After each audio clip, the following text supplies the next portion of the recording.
తర్వాత బుద్ధ భగవానుడు 6 సంవత్సరాలు ఎంతోమంది గురువు దగ్గరికి వెళ్ళిన తర్వాత చివరిసారి ఏం చేస్తారంటే తను ఒక చెట్టు కింద ఒకరిని గడ్డి కొంచెం ప్లీజ్ ఇవ్వండి అని చెప్పి తీసుకుని ఒక ఆవిడ సుజాత గారు అనే ఆవిడ దగ్గరికి వెళ్ళి ఆవిడ రోజు ఒక గ్లాస్ పాలు ఇస్తా అంటే యాక్సెప్ట్ చేసి కూర్చున్నాడు. ఎలా కూర్చున్నాడు?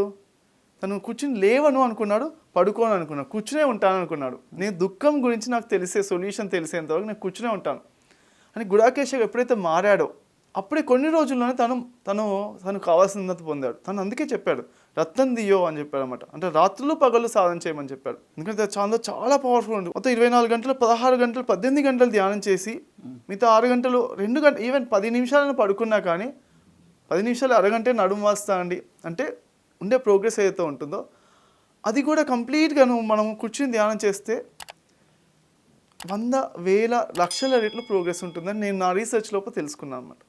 ఎందుకంటే ఏమవుతుందంటే ఇందులోపల శక్తి విపరీతంగా పెరుగుతుంది, కాన్షియస్నెస్ శక్తి క్షేత్రం బాగా పెరుగుతుంది, ఆరా పెరుగుతుంది అనమాట.